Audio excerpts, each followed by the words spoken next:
जिलों के दौरे किए थे। मुझे भी सौभाग्य मिला उस वक्त में गाड़ी में साथ रहने का। हरदीप जोशी जी थे चीफ मिनिस्टर, वो भी साथ थे। 3 दिन तक 9 जिलों के दौरे जाके गांव-गांव में रुकना, लोगों को पूछना मजदूरी कितनी मिल रही है, टाइम पे मिल रही है क्या, पीने के पानी का क्या प्रबंधन है, गायों के लिए चारे का क्या प्रबंधन है। गहराई से दौरे हुए थे उस जमाने के अंदर। और वो मैं कैसे भूल सकता हूँ, जब मैं पहली बार बना चीफ मिनिस्टर, तब तो 3-4 अकाल लगातार पड़ गए थे। आप सबको मालूम है, मीडिया वालों को। पूरे देश के अंदर चर्चा थी उसकी। वाजपेयी जी थे प्राइम मिनिस्टर, उन्होंने हमारी इमदाद करी गेहूं को लेके। वर्क फॉर फूड, इतना गेहूं हमने बांटा गांव-गांव के अंदर, आज भी गांव वाले याद रखते हैं। उस वक्त तो सोनिया गांधी जी के, हमारी बहुत वरिष्ठ नेता अंबिका सोनी जी साथ रहा करती थी, जो प्रभारी थी उस वक्त हमने इतने दौरे किए मुझे भी याद नहीं है, अनेकों जिलों के अंदर। उसमें विशेष रूप से तो बाड़मेर, जैसलमेर, जोधपुर, बीकानेर सभी शामिल हैं, अजमेर, मतलब हर जगह अकाल की सूखी स्थिति थी। वहाँ राजस्थान भर में दौरे करना बहुत बड़ी बात थी। गर्मी के अंदर, लू के अंदर इतने दौरे किए कोई सोच नहीं सकता। अकाल सूखे के अंदर उनका जो भाव थे हमारे प्रति, हम कभी नहीं भूल सकते। बल्कि एक बार तो वो हमें ले गई, प्रधानमंत्री वाजपेयी से मिलवाने के लिए खुद साथ चली। आप सोच सकते हो कि प्रणब मुखर्जी साथ थे, चिदम्बरम साथ थे, मिस्टर चिदम्बरम साथ थे, जहाँ तक मुझे याद है। विलास साहब देशमुख के मुख्यमंत्री थे तत्कालीन महाराष्ट्र के, वो साथ थे। हम सबको ले गई पीएम हाउस के अंदर, वाजपेयी जी से मिलवाया, मीटिंग करवाई वहाँ पर, और ये दबाव बनाया उनके ऊपर कि हमारे राज्यों में अकाल और सूखा बहुत भयंकर पड़ गया है, महाराष्ट्र के अंदर भी, राजस्थान के अंदर भी, उसमें आप आगे मदद कीजिएगा। उस वक्त जो हमें इमदाद मिली थी, अगर कोई इंटेलेक्चुअल इन बातों को विश्लेषण करे, जो करते भी है आज पूरी कंट्री में, जो उस वक्त के रिटायर्ड ब्यूरोक्रेट हैं या जो जिनका इंटरेस्ट है, आज भी मुझे कहीं मिलते हैं, वो कहीं प्लेन में या कहीं पर, वो उस अकाल सूखे के प्रबंधन की तारीफ करते हैं जो हमने यहाँ पे किया था। तो कहने का मतलब कि कोई भी घटना विकास की हो, सोनिया गांधी जी ने हमेशा इंटरेस्ट लिया। रिफाइनरी लगना असंभव था, एचपीसीएल ने मना कर दिया था। केंद्र सरकार के मंत्री जी भी रिलेक्टेंट थे क्योंकि मजबूरी थी, कोई एग्री नहीं कर रहा था। तब सोनिया गांधी जी आगे आई तो मनमोहन सिंह जी से बात करी, यूपीए चेयरपर्सन थी वो उस वक्त में, और रिफाइनरी का फैसला करवाया। और खुद आई थी यहाँ पर पचपदरा के अंदर शिलान्यास करने के लिए। मिस्टर वीरप्पा मोइली थे, मंत्री थे, पेट्रोलियम मिनिस्टर थे, तो आई थी। उनको हम कैसे भूल सकते हैं। बाकी तो चाहे जयपुर मेट्रो का प्रोजेक्ट हो, चाहे वो कोई योजनाएं हो, केंद्र से यूपीए से हमें मदद लेने की बात हो, कहीं कोई अड़चन आ रही हो, मतलब एक इतिहास उन्होंने बना दिया। और सबसे बड़ी बात है, प्रधानमंत्री का पद छोड़ दिया। तो हमें गर्व है कि जिसने प्रधानमंत्री पद छोड़ दिया हो, वो एक महान नेता, और वो किसी राज्य में जाके बन सकती थी राज्यसभा मेंबर, उन्होंने चयन किया अगर राजस्थान का।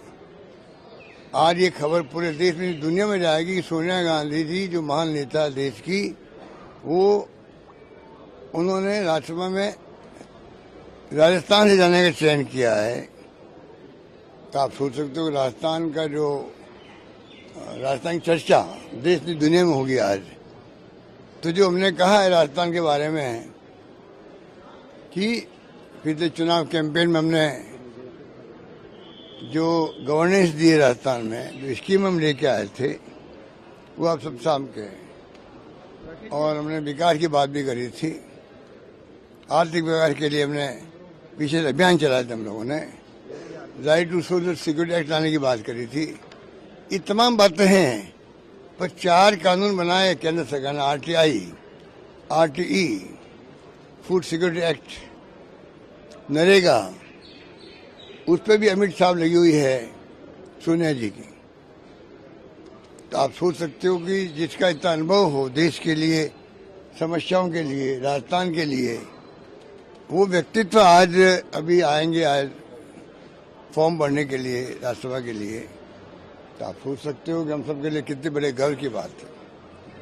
वो आएंगी तो मैं समझता हूँ कई योजनाएं तो भारत सरकार एनडीए गवर्नमेंट आज बनी हुई है, उनके भी कान खड़े होंगे। सोनिया गांधी जी का रिश्ता as a Rajya Sabha member Rajasthan से हैं, तो हमारी कोई योजनाएं होगी, हम दबाव बनाएंगे केंद्र पर, राज्य पर, उस पर भी हमें इमदाद मिलेगी उनके औरा का, ये मैं कह सकता हूँ। तो मुझे बहुत खुशी है, मेरे पास शब्द नहीं, किन शब्दों में हम प्रसन्नता व्यक्त करें उनके फैसले का।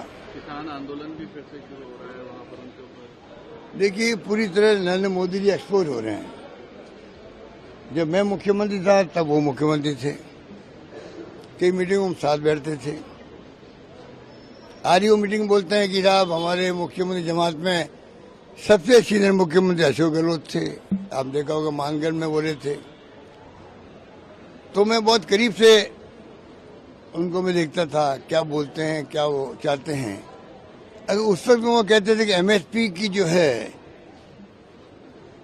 कानून बनना चाहिए, एमएसपी के लिए भारत सरकार को चाहिए, वो दबाव देते थे अगर केंद्र पे उस वक्त में यूपी गवर्नमेंट पे। अब तो 10 साल से खुद प्रधानमंत्री हैं, अब उनको कौन रोक रहा है। और सबसे बड़ी बात है कि जिस प्रकार से ये किसानों का आंदोलन जो सेकंड फेज शुरू हुआ है, इसकी नौबत नहीं आनी चाहिए थी। जो पहले फेज में 600-700 लोग मर चुके हैं, किसान लोग पूरे देश के अंदर।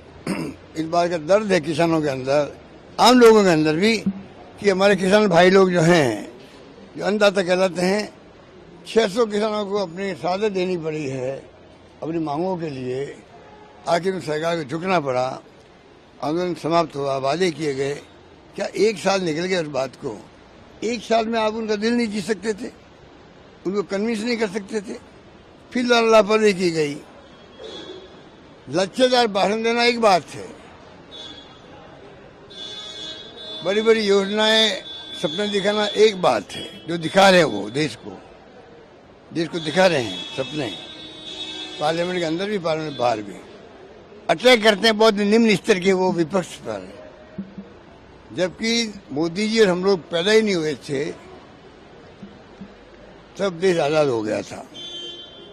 कहाँ पंडित नेहरू, दुनिया लोहा मानती है हिंदुस्तान के एक महान नेता का, जो पंडित नेहरू पंचशील सिद्धांत की बात करते थे, प्लानिंग कमीशन में लेके आए, दुनिया को नई सोच दी, नीम का गठन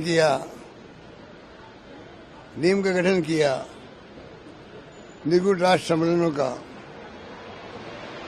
उस जमाने में हम पढ़ते थे तो क्या पंडित नेहरू की सोच थी, बड़े बड़े बांध, बड़े बड़े कारखाने। आज जो नींव हमारी मजबूत है पाकिस्तान के मुकाबले में, उसमें भूमिका पंडित नेहरू की थी।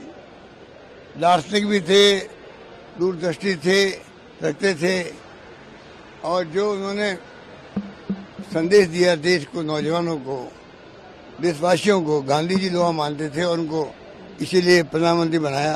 आप सोच सकते हो, एक शब्द उनके बारे में बोलो नहीं, उनकी आलोचना करो, इतिहास से उनका नाम हटाने का प्रयास करो। आप नई पीढ़ी को क्या सिखा रहे हो? अगर इस प्रकार की आपकी हरकत रहेगी ना, तो इतिहास आपको भी याद नहीं करेगा। किसान आंदोलन को विपक्ष की साजिश बताया जा रहा है, बीजेपी की तरफ से लगातार ये आरोप लगाया जा रहा है। ये तो आप कुछ भी सोच लीजिए, विपक्ष कोई साजिश नहीं कर रहा है और किसानों ने खुद ने तय कर रखा है। इसमें हम विपक्ष की हो चाहे कोई हो, वो राजनीति नहीं आने देंगे। इसे आप देखा होगा पहले फेज के आंदोलन के अंदर भी विपक्ष को उन्होंने कोई इस तरह से इन्वॉल्व नहीं किया है आंदोलन के अंदर। खुद के बलबूते पर, खुद की क्षमता पर, खुद के दृढ़ निश्चय पर और खुद के संकल्प पर उन्होंने आगे बढ़े थे। और देश को गर्व होना चाहिए कि देश के किसानों में दमखम है। उन्होंने आखिर में केंद्र सरकार को झुका दिया। झुका के कोई मैं समझता हूँ कि देश को गर्व हो कि किसानों में दमखम में झुकाने का, इस बात का हमें गर्व होना चाहिए। सवाल ये नहीं कि सरकार को झुका दिया। डेमोक्रेसी में सरकारों को झुकना ही पड़ता है, और झुकना चाहिए सरकारों को।